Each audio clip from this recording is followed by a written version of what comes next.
Funding for this episode of the TheGamingTrouge has been provided by viewers like you. Thank you.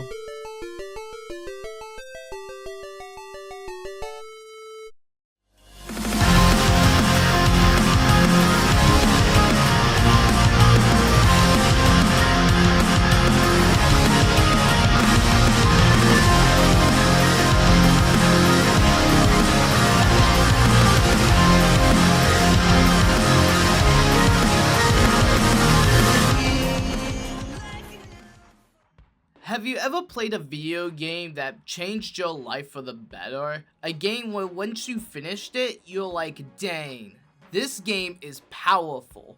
Only a few games I can immediately think of off the top of my head made me feel this kind of way. And this is today's subject, because I want to talk about Dispatch.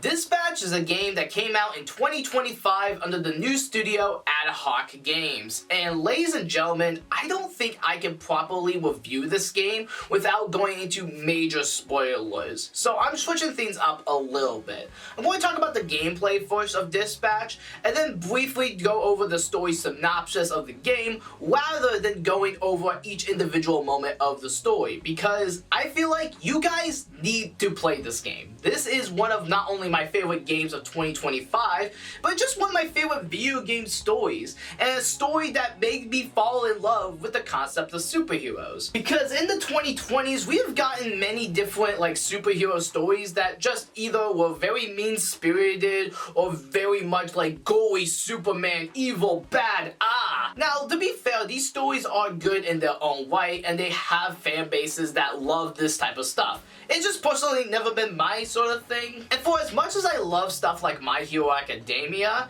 I felt like that as the series went on, it started losing more and more characters that we were focusing on, rather than just focusing on just the biggest characters in the series so far. And that's why Dispatch is so special. So before I get into the story segment, I want to talk about the gameplay, because you guys are probably confused on why I'm talking about the gameplay first, and honestly, it's the easiest thing to talk about. The main gameplay loop of Dispatch is, well, dispatching superheroes. You're not really controlling the superheroes outright, but you are sending out the superheroes to do certain types of tasks, and all of them are time sensitive. So you have to be very quick on your feet, and you have to make sure you send out the right hero for the right job. If you can fill out this meter right here to 100%, then you are doing great, and your superheroes get EXP that they can level up like a D&D character sheet. Occasionally, you'll have these moments where you have to hack into certain systems, and this is the more gamey aspect of this video game, because the entire dispatching operation is only part of the package of what makes Dispatch great. If we're looking at it from just a gameplay perspective, it is satisfying, mobile phone game-like, but that's not the main reason why you play Dispatch.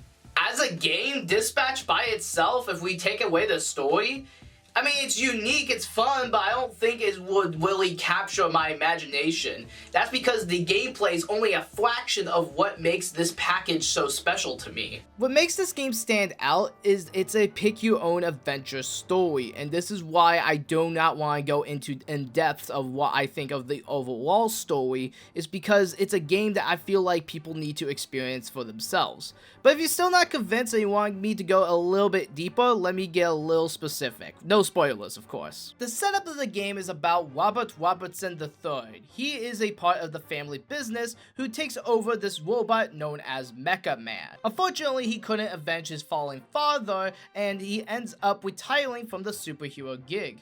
But like it was the pick of destiny, a light soon shines upon our buddy Rob here. This woman is Dispatch? What the freak? This woman is Blonde Blazer. After a pretty fun time at the bar, complete with lighting someone on fire, Blazer then tells our buddy Rob here that he can still do superhero work, but in a different way. that being a dispatcher for an upcoming superhero group. And these superheroes are some of the most funniest and well-written characters I think I've ever seen in superhero media.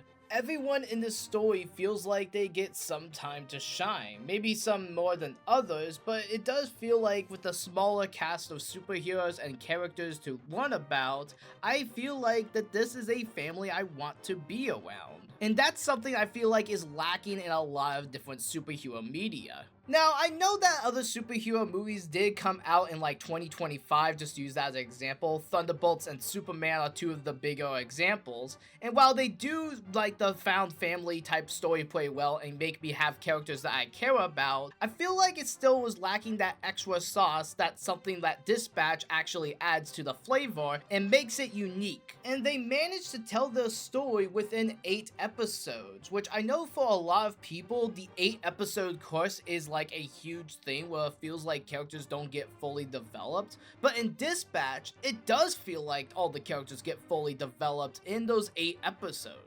If you want me to go a little bit deeper into some specific characters, please let me know in the comments down below, because this is supposed to be a genuine review of Dispatch. It is really hard not to go into spoiler territory here, and I want to keep this video as spoiler free as possible, so I'm not showing off every little thing about this game when it comes to its narrative. But beyond just the fantastic writing, the visuals of this game is eye-catching. This looks like it belongs on something like Cartoon Network or Comedy Central. The action pieces are genuinely insane when it comes to the amount of details out in here. It does look like a comic book coming to life. And of course, the giant cherry on top of all this is a fantastic casting of all the characters in here, from media personalities to genuine actors in the industry. This game's cast is stacked and they put their A game in here. For an indie team to get some of the most biggest names in online media to make something that feels like a love letter to superheroes,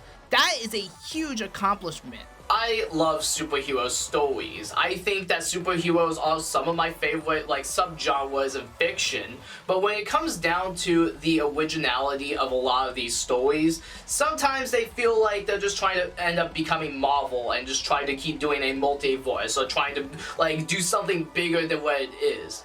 Dispatch, while it only focuses on 5 or 6 different characters, it feels contained enough, and I feel like that the character chemistry with one another during gameplay or during the cutscenes, it just feels a little bit more natural, and the superhero fatigue that a lot of people have been having over the years, I feel like does not apply to something like Dispatch, because the writing does not feel like superhero fatigued. We love superhero stories, we just want good superhero stories. This game is available on the Nintendo Switch, the Nintendo Switch 2, PS5, and PC, and I think it looks best in all of those categories. Hi, Trouge here. I just want to say that they actually ended up censoring the version on the Nintendo Switch, which is kind of crazy to me considering all the other games that are on the Nintendo eShop, but buyer beware, I guess, if you're buying on the Nintendo platform. Anyway, back to the video. My preferred method is playing it on the PC because, look at me. But no matter what platform you play it on, you're getting a fantastic game that I feel like is a genre that's going to slowly start creeping its way back into the fray in the mid-2020s. At least I hope so anyway. I still want a sequel to Minecraft Story Mode!